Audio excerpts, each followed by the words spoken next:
Hello yours guys, क्या हाल चाल है। आज की इस वाली वीडियो में मैं एक न्यू एनिमे एक्सप्लेन करने जा रहा हूँ जिसका नाम है the beginning after the end. Guys, अगर आपने अभी तक सब्सक्राइब नहीं किया है तो वीडियो को लाइक और चैनल को सब्सक्राइब से जरूर कर लेना ताकि आपको आने वाली वीडियो का भी पता चल सके। तो चलिए फिर बिना देरी किए वीडियो को शुरू करते हैं। एपिसोड की स्टार्टिंग में हमको दिखाया जाता है कि एक किंग बहुत ही ज्यादा पावरफुल होता है और वो बोलता है कि मैं किंग बन गया था। और हम देखते हैं कि वो एक बंदे के साथ फाइट करता है और वो उसको हरा देता है और तभी उसके पीछे से आकर कुछ मिसाइल से अटैक कर देती है सिटी के ऊपर। और अगले सीन में हम देखते हैं कि वो किंग बोलता है कि किसी टाइम में बहुत ही ज्यादा पावरफुल एक किंग हुआ करता था, पर लेकिन अब मैं उतना पावरफुल नहीं रहा हूँ। और ये चीज बोलकर वो बेहोश हो जाता है और तभी हम देखते हैं कि वो बंदा डूब रहा होता है और उसको एक आवाज सुनाई देती है, जब तुम्हें सेकंड लाइफ मिलेगी तो तब तुम रोशनी की तरफ बढ़ना। और अगले सीन में हम देखते हैं कि एक पेरेंट्स एक बच्चे को जन्म देते हैं और उस लेडी का नाम एलेक्स होता है और उसके हस्बैंड का नाम रेनॉल्ड्स होता है। और हम देखते हैं कि वो अपने बच्चे का नाम आर्थर रखते हैं। और हम देखते हैं कि आर्थर अपने मन में सोचता है कि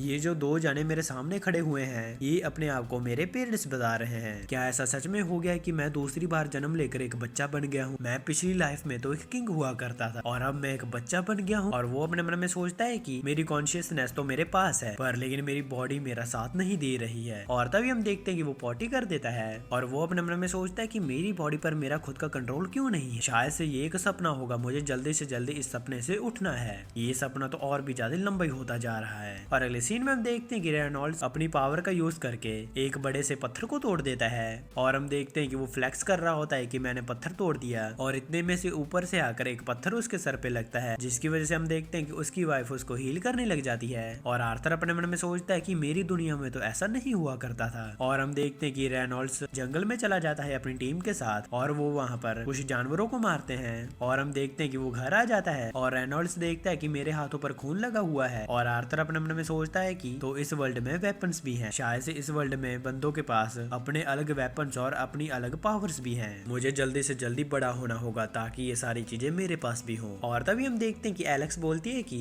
चलो आर्थर, तुम्हारा सोने का टाइम हो गया है। और आर्थर अपने मन में सोचता है कि मेरी पिछली लाइफ में तो मैं चैन से सो भी नहीं पाता हूँ क्योंकि मुझे हमेशा ही सतर्क रहना पड़ता था, क्योंकि किसी भी टाइम मेरे ऊपर अटैक हो जाता था। ये चैन तो मुझे इसी दुनिया में मिल सकता है। और हम देखते हैं कि थोड़े दिन बीत जाते हैं जिसकी वजह से आर्थर अपने घुटनों पर चलना शुरू कर देता है। और वो जब अपने आप को मिरर में देखता है अपने मन में सोचता है कि अभी तक तो मैं बिल्कुल भी बड़ा नहीं हुआ हूँ, अभी तो मैं बहुत ज्यादा छोटा हूँ। और हम देखते हैं कि उसकी मदर उसको सुला देती है और हम देखते हैं कि वो नीचे उतरकर लाइब्रेरी में चला जाता है, जिसमें कि हम देखते हैं कि वो बुक्स निकाल कर पढ़ना शुरू कर देता है ताकि उसे इस वर्ल्ड के बारे में कुछ पता चल सके। और तभी उसको कुछ मिल जाता है और वो बोलता है कि जिस जगह पर मैं पैदा हुआ हूँ यहाँ का नाम है डिकैथन और यहाँ पर 3 किंगडम्स हैं। पहले किंगडम का नाम है ड्वार्स और दूसरे किंगडम का नाम है एल्फ नेशन जो कि डीप फॉरेस्ट के अंदर है और तीसरा है सेपन किंगडम जहाँ पर मैं पैदा हुआ हूँ और यहाँ पर ह्यूमंस रहते हैं। और आर्थर बोलता है कि ये किंगडम तो मेरी पिछली लाइफ के जैसा ही है पर लेकिन इसमें मोनार्क की चलती है और जो यहाँ का थ्रोन है वो उसके पूर्वजों ने उसको दी है, ना कि उन्होंने यहाँ पर आकर कब्जा किया है। और आर्थर अपने मन में सोचता है कि यहाँ पर इतनी ज्यादा टेक्नोलॉजी नहीं बढ़ी है।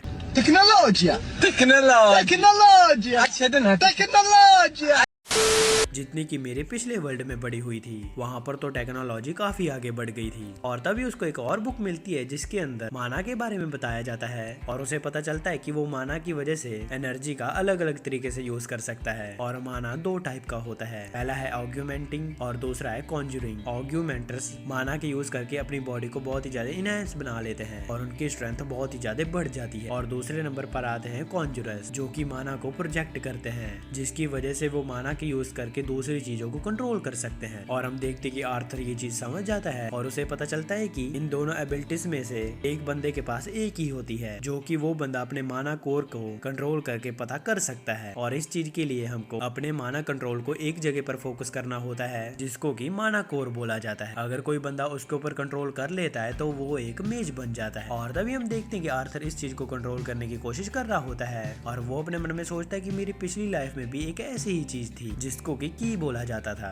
जो कि इंटरनल पावर को फोकस करके ताकतवर बना जा सकता था। और हम देखते हैं कि आर्थर अपने माना कोर को एक जगह पर फोकस कर रहा होता है। तभी एलेक्स आकर उसको गोद में उठा लेती है और एलेक्स बोलती है कि मुझे लगता है कि तुमने पॉटी कर दी है। और हम देखते हैं कि आर्थर अपने मन में बोलता है कि नहीं, मैंने नहीं की है। और फिर वो अपना हाथ लगा कर देखता है, वो देखता है कि उसने सच में पॉटी कर दी होती है। और उसकी मदर उसको बोलते हैं कि चलो तुम्हारा डायपर चेंज करते हैं। और आर्थर अपने मन में सोचता है कि ये बॉडी तो मुझे एक जेल की तरह फील हो रही है। और अगले सीन में हम हम देखते हैं कि 2 साल बीत चुके होते हैं और उसकी मदर एक डायरी पर लिख रही होती है और वो लिखती है कि आर्थर इस दुनिया में सबसे ज्यादा क्यूट बॉय है और वो बहुत ही ज्यादा क्यूरियस भी है। हाँ पर लेकिन मैंने अपने बच्चों को एक भी बार स्माइल करते हुए नहीं देखा है। और तभी हम देखते हैं कि रेनॉल्ड्स आर्थर को एक लकड़ी पकड़ाता है जिसको कि आर्थर एक सॉर्ड की तरह यूज कर रहा होता है। और हम देखते हैं कि एलेक्स ये चीज देखकर बहुत ही ज्यादा गुस्सा हो जाती है और एलेक्स बोलती है कि आप मेरे छोटे से बच्चे को ये क्या सिखा रहे हैं, वो इन चीजों के लिए बहुत ज्यादा छोटा है। और आर्थर अपने मन में सोचता है कि ये औरत उस बंदे को डांट रही है। मुझे लगता है कि शादी के बाद औरतों की ज्यादा चलती है इस वर्ल्ड के अंदर। और अगले सीन में हम देखते हैं कि एलिस आर्थर को मार्केट में लेकर जाती है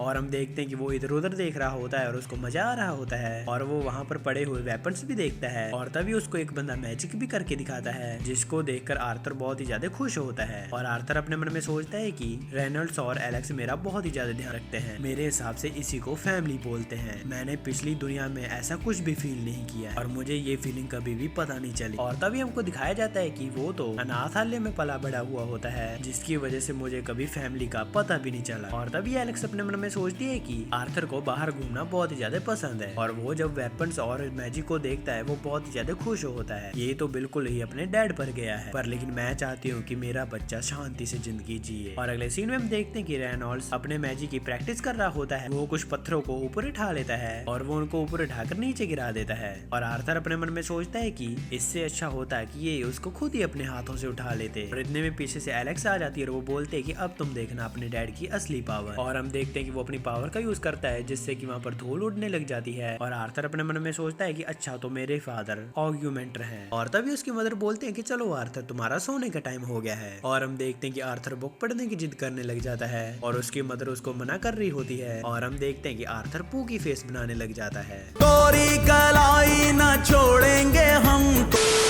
जिसकी वजह से हम देखते हैं कि उसको उसकी बात माननी पड़ती है। और हम देखते हैं कि वो मानाकोर को एक पॉइंट पर फोकस करने की प्रैक्टिस कर रहा होता है। और आर्थर अपने मन में सोचता है कि मैं इस चीज की 2 साल से प्रैक्टिस कर रहा हूँ। 2 साल के बाद जाकर मुझे लगने लगा है कि शायद से मेरी 2 साल की प्रैक्टिस रंग ला रही है। और तभी हम देखते हैं कि एलेक्स रेनॉल्ड्स के लिए पानी लेकर बाहर जाती है और इतने में हम देखते हैं कि उनके घर के अंदर बहुत बड़ा धमाका हो जाता है और रेनॉल्ड एलेक्स को बचा लेता है। पर लेकिन हम देखते हैं कि उसकी पीठ तो जल जाती है। और तभी वो आर्थर को देखने के लिए अंदर भागते हैं। और हम देखते हैं कि जब वो अंदर आता है वो देखकर तो बहुत ही ज्यादा शॉक हो जाता है और वो बोलता है कि हमारा बेटा तो अभी 3 साल का भी नहीं हुआ है और वो तो माना का इस्तेमाल करना भी सीख गया है। और हम देखते हैं कि आर्थर हवा में उड़ रहा होता है और आर्थर अपने मॉम डैड को देखकर नीचे उतर जाता है। और तभी हम देखते हैं कि उसके ऊपर लकड़ियां गिरने वाली होती हैं और आर्थर अपने मन में सोचता है कि क्या मैं यहीं पर मर जाऊंगा, क्या मैं इसी पॉइंट पर आकर मर जाऊंगा। और लेकिन तभी हम देखते हैं कि उसके मॉम डैड आकर उसको बचा लेते हैं। और आर्थर अपने मन में सोचता है कि मेरे पेरेंट्स मुझे बचाने के लिए कुछ भी करेंगे और वो मुझे हमेशा ही प्रोटेक्ट करेंगे, यही उनकी ड्यूटी है।